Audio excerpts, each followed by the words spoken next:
Ang pogi ng brake fluid cap natin, oh. Yellow Basket guys, TikTok. Check nyo lang. So napaklik kayo dito sa video natin ngayon kasi gusto nyo malaman yung basic maintenance ng ADV 160 nyo. Pwede naman kaya kahit anong motorcycle na scooter na automatic, CVT. So pag-usapan natin yung sa ADV 160. So mga 1 year and 6 months old na tong ADV natin. Ang dami na nating nagawa dito. Pero pag-usapan natin yung mga basic. Pag sinabi natin basic, maiintindihan ng mga beginners. So for sure marami ditong beginners kakakuha lang ng brand new ADV 160 nila. Gusto na malaman yung anong dapat gawin. Anong dapat gawin sa maintenance. So syempre kailangan yung alagaan yung motor natin. Para alagaan din tayo nito sa kalsada, di ba? Etong unang sasabihin ko sa inyo guys, pinaka-crucial to. Ito yung dapat na alam nyo pagdating sa makina natin. So unang-una is yung pag-check ng dipstick. Sobrang dalang kung makakita ng mga motovlogger na nagtuturo na ito. Parang masyadong konti. So ito, tip number 1, i-check natin yung dipstick natin palagi. So basically, i-check natin yung oil levels, lahat ng mga fluids ng motor natin. Unang-una yung engine oil. So sabihin natin nakapag-change oil na kayo, sa pamamagitan ng dipstick, doon natin makikita kung tama, kung sumobra pa kayo sa lagay ng oil, kung kulang kayo sa lagay ng oil. Mache-check natin yan sa dipstick. So sa mga hindi pa nakakaalam, ang pag-check po ng oil level, make sure na warm up nyo na yung motor, na pa-circulate nyo na yung engine oil bago kayo mag-check nito para mas accurate yung level na makikita natin dito. So tulad natin, nasa labas tayo ngayon, nagamit na natin, hindi na natin kailangan mag-warm up ng 3 minutes na naka-idle yung motor. So diretso check na tayo ng oil level. Medyo mahirap i-open to kapag kamay-kamay lang. Ginagamit ko ito para hindi magasgasan to pamunas. Tapos saka nyo i-kalso to. Yan. Tapos ganyan lang. Yan na. Maikot na. Sabi sobrang hirap ipihit niyan lalo na pag mainit yung makina nyo. Hugutin lang natin. Yan. Punasan nyo muna. Kasi syempre, after nyong i-start yung engine, maalog pa yung oil nyan. So, kailangan nyo punasan tong part na to. So, nakalagay din dito, after drain, ayan yung liters na ilalagay nyo na oil. So, paano nga ba mag-check? Kailangan lang aware kayo dito sa parang waffle design na to. Ayan yung low, ito yung upper point. So, ang pag-check nyan, ilulusot nyo lang doon. O, hindi nyo na kailangan ikutin. Okay na yan. Pag nakasalpak na, ikutin nyo ulit pabalik. So, yan. Nasa na tayo? So nasa tamang level naman tayo so far. Makita nyo sumayad lang dito banda yung pag nilulusot natin. Pero dapat nasa within the waffle design lang siya. Yan, ibig sabihin, sapat yung oil level natin na nasa makina. Dapat lang, hindi kayo lumalagpas dito sa bilog na to. Kasi ibig sabihin nun, sobra-sobra kayo sa oil. So kapag nandito lang kayo, okay na yan, goods na yan. Hindi kayo makangamba na nagbabawas ng langis yung motor nyo. Ayan, dito nyo rin makikita kung medyo maitim na yung oil nyo. Ayan, oh. Ito medyo mapula-pula pa. Tapos balik lang natin. So pag ibabalik nyo to, hindi nyo na kailangan ng sobrang higpit. Hand tight lang. Yan, okay na yan. Kasi iinit yan, hihigpit ulit yan. So kailangan hindi sobrang higpit. So tuwing kailan chine-check to, recommended na i-check to once a week. Once a week dapat chine-check natin yung oil level natin. Kasi di nyo alam, baka biglang may leak na pala yung engine nyo, may butas na pala, 'di ba? At least monitor nyo weekly yung oil level nyo. So maraming nabubutasan ng engine kasi wala silang engine cover. Nung unang kuha ko dito sa ADV 160 natin, nilagyan na agad natin ito. Simula nun, talagang kinalimutan na natin na merong ganito eh. At least hindi tayo nangangamba na mabutasan ng engine. Next na dapat na chine-check natin is yung coolant level natin. Ito yan nakikita sa ilalim ng footboard. Ayan. So meron yung upper lower na linya. Make sure lang yung coolant nyo nasa gitna at wala dun sa lower, wala sa ilalim ng lower line. Para sure lang tayo lagi na nasa tama yung level ng coolant natin at hindi natin kailangan mag top up.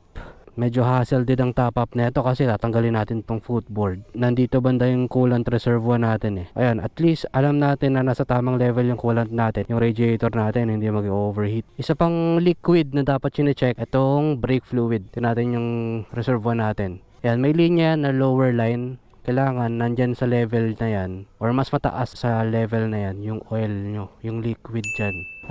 kapantay niya na yung lower line, no? So ibig sabihin manipis na yung brake pads natin. Ayan, dito natin malalaman kung gaano nakanipis yung brake pads natin. So yun yung mga levels ng mga liquid na dapat chine-check natin. So simulan na natin. Unang-una is engine oil. Tuwing kailan tayo nagpapalit ng engine oil, ang recommended ko every 1,500 kilometers odo or odometer, nagpapalit na tayo ng engine oil. That is kung naka semi-synthetic pa rin kayo na engine oil. Pero kapag naka fully synthetic engine oil kayo, ako guys, personally, ginagawa ko is 2,000 to 3,000 kilometers odo bago ako nagpapalit ng engine oil. Bahala na kayo kung susundin nyo yun o hindi. So yun yung interval ko for 1.5 years na. Sunod is gear oil. Every other change oil, nagpapalit na tayo ng gear oil. So kunwari, nagpalit tayo ng engine oil at gear oil last month. Ang next interval na natin is yung next change oil natin. Saka tayo maglalagay ulit ng panibagong gear oil. Yun lang. So every other change ng engine oil, saka tayo nagpapalit ng gear oil. Yung coolant naman, every 2 to 3 years pinapalitan ng coolant, guys. So medyo hindi siya masyadong pinapalitan dahil nga saka lang naman nagkakaproblema or nagbabawas ng coolant yung mga motor natin kapag nagkakaroon ng overheating or nagkaroon ng problema yung cooling system natin. So ang sunod natin is air filter. Pinapalitan natin siya every 8,000 kilometers odo. Yun yung personal kong ginagawa. Pero sa manual ang nakalagay is 18,000 kilometers odo. So hindi ko rin sinusunod yun kasi upon inspection, pag ino-open natin to, 8,000. Maitim na yung color green niya. So kailangan na natin palitan. Huwag na natin tipirin sa air filter kasi medyo hassle magbaklas ng throttle body nito para lang linisan yung throttle body, 'di ba? Doon pa lang sa air filter, linisin na natin yung yung pumapasok na hangin sa motor natin para hindi dumumoy yung throttle body natin. Sunod is fuel filter. May filter tong mga gas tank natin. So sa loob niyan, andyan yung fuel pump and yung fuel filter. Dumudumi din yun. Ang recommended ko, wag kayo magpapalit-palit ng gas station. Isang gas station lang kayo. Tapos, ang kinakarga ko dito, 95 premium. So 95 octane yung level ng gas na ginagamit ko. Tapos yung fuel filter natin, pinapalitan yon every 24,000 kilometers odo. Ang recommended na pinapalitan ng fuel filter. Kasi kahit pa malinis yung kinakarga nating fuel, gas, may buhay din yung filter doon. So kailangan din natin palitan yon. So 24,000 to 25,000 kilometers odo, pinapalitan na yon. Next naman is yung CVT. CVT cleaning na interval na ginagawa natin sa motor is every 6,000 to 8,000 kilometers odo.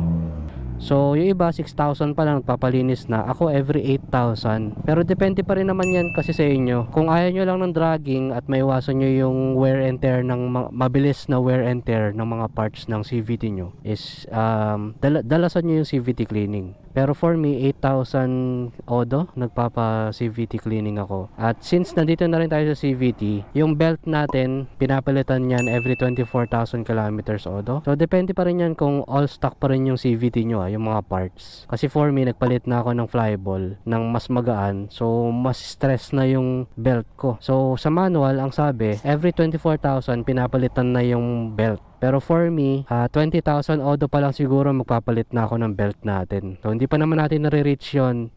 Pero malapit-lapit na, 3,000 na lang ata. Upon inspection naman, wala pa namang punit, wala pa namang mga cracks na sobrang lalalim. Kaya pa naman, siguro mga 20,000 odo kaya pa. Saka, flyball pa lang naman yung napapalitan natin sa CVT natin. So, technically, parang all stock pa rin tayo, diba? Sunod yung mga slide piece pala. Yung tatlong slide piece sa backplate natin, dito sa variator natin or dun sa pulley set. Meron dyan tatlong rubbers. Kapag bumubuka yung variator natin or yung pulley natin, katagalan, lumuluwag yun. So parang nagkakaroon ng vibration. Kasi goma lang din yan eh. May lifespan lang din yan. So every CVT cleaning, isa-check natin kung may alog na yun. Kung medyo maalog na, yung sabihin maluwag na, kailangan na natin palitan yung mga slide piece na yun. Ang epekto nun, kapag sobrang luwag na yung mga yon, nagkakos na yun ng malakas na gas consumption at vibration sa ating CVT. So para maiwasan yung ingay, vibration, paglakas sa gas consumption, make sure nyo na masikip yon pag ilalagay. Tapos hindi siya maalog kapag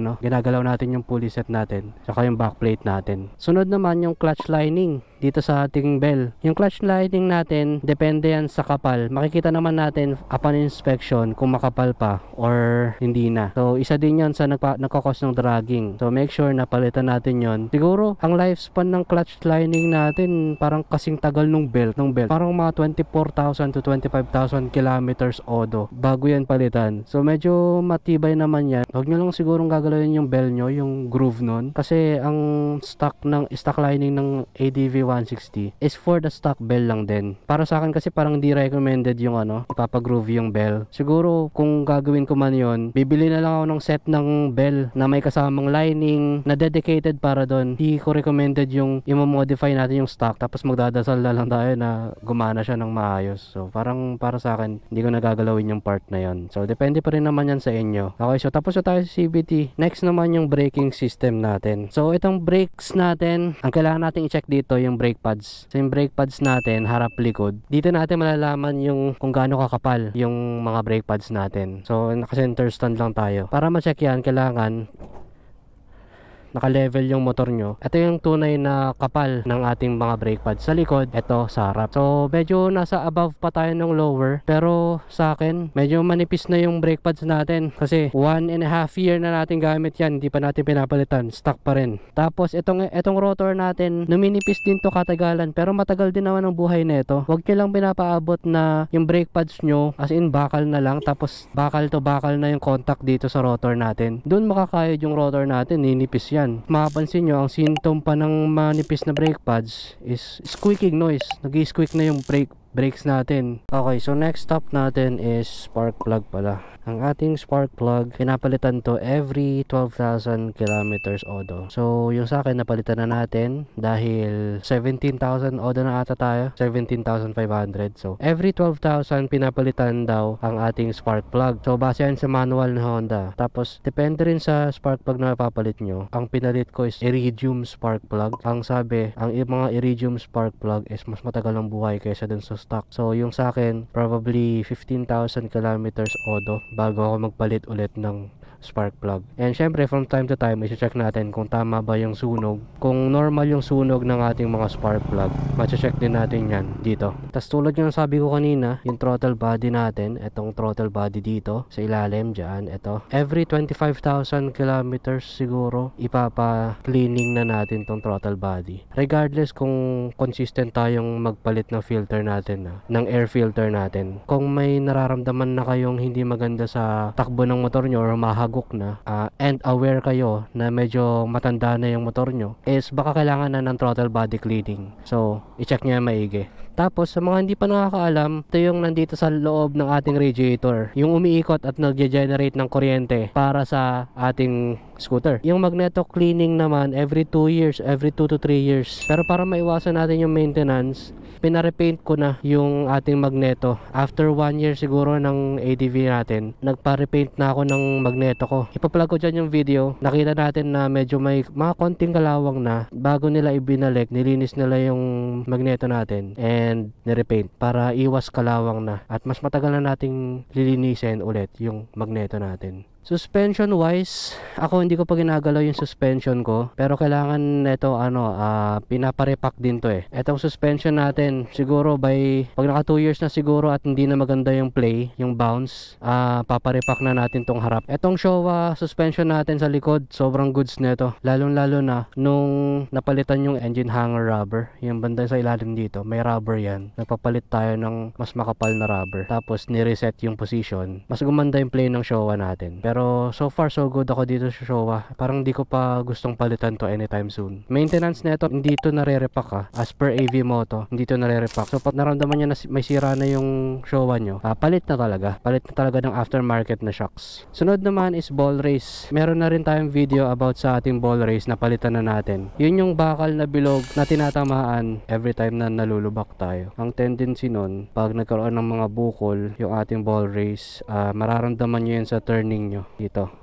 So mararamdaman nyo kung makanto na. Meron tayong video na panoorin nyo yung video natin. Depende yan sa inyo kung madalas kayo nalulubak. Ako kasi sa 12,000 odo nagkaroon na ng kanto yung sa atin. Kung mapanood nyo sa video natin, promise, kumakanto na siya. Pero yun, mula nung nagpalit tayo nun, goods na, wala na yung problema. Depende yan sa inyo kung madalas kayo nalulubak. Pero pag naramdaman nyo na may kanto, palitan nyo na guys, kasi safety hazard yun. May sariling liko na yung manibela nyo pag may tama na yung ball race nyo. Huwag yung tipirin doon, papalitan nyo na agad. Sunod naman itong tires natin. As you can see, hindi na siya stock. Ito ay road tires by Michelin. This is the Michelin City Grip 2. Super performance to guys, yun lang masasabi ko. May video na rin tayo dito nung time na nagpalit tayo, and sobrang tagal na nun, at ngayon buhay na buhay pa rin. Tingnan nyo yung tread pattern na ito, tapos yung tread wear indicator nya malalim pa basta ang kapal pa na ito. Tapos sobrang ganda ng grip nya, lalo na sa mga basang kalsada. Sobrang goods. Alagaan nyo lang maigi yung tires nyo. Kailangan lagi kayong nasa tamang tire pressure. Itong tire pressure ko 29 sa harap, 33 sa likod. Ayun lang naman, so far yun lang naman ang maintenance ko sa gulong. At make sure lang talaga na hindi pudpod. Minomonitor nyo rin yung wear and tear ng nyo, tires nyo. And no, hindi pala ako naglalagay ng tire sealant dito. Talagang tubeless lang talaga siya. Hindi ako naglagay ng tire sealer o yung liquid na nilalagay sa loob. Tapos pag nabutas kayo, tanggalin nyo lang yung bumutas sa inyo. Tapos may parang liquid na tatapal doon. So hindi ako naglalagay nun kasi personal preference lang. Ayoko lang talaga nang maglagay ng mga liquid kasi ayoko nung baka mararamdaman ko yun sa ikot ng gulong kasi liquid na yun, hindi naman tumitigas yun kapag nasa loob. Ready lang talaga yun na tumapal sa mga butas. Ayun lang, personal preference lang. Hindi ako naglalagay ng tire sealant. And last but not the least is yung motor wash para mapanatiling fresh yung ating mga fairings. Huwag nyo akong gayahin. Ayun ang dumi siguro every week nag-try nyo magpaligo ng motor kapag kaya naman ng oras nyo. Makakatulong na rin yan para mapanatiling fresh yung ating fairings, yung ating mga parts, at walang sumisingit-singit na mga dumi. Tulad dito, sobrang dumi, nagkakalawang yung mga parts, pyesa natin kapag madumi lagi, diba? So pag hindi natin na-maintain yung cleanliness ng panlabas ng ating motor, dun talaga nagkakaroon ng problema. So yun yung basic maintenance na kailangan nyo malaman sa Honda ADV 160. So far, nung sinunod ko naman yung ganong maintenance, wala naman tayong naging problema sa ating motor. Talagang nagagamit natin siya daily, diba? Gamit natin to daily. Si Mark 7, alagang-alaga natin to si Mark 7. Dahil inaalagaan natin yung motor natin, aalagaan din tayo na to sa kalsada. So ayun lang, sana nakatulong ako sa video na to. Again, kung nag-enjoy kayo, may natutunan kayo, please don't forget to subscribe, like nyo yung video, comment kayo kung ano yung kung may mga na-miss out pa ako. Tanong lang kayo kung ano yung mga ginagawa ko sa motor na hindi ko nabanggit sa video na to. Tatry kong sagutin as long as na-experience ko na. Sasagutin ko kayo ng honest. So yun lang guys, maraming salamat sa panonood. Again, kung umabot kayo sa punto ng video na to, maraming salamat sa oras nyo. Again, this is Carl MK. Ride safe sa inyo palagi.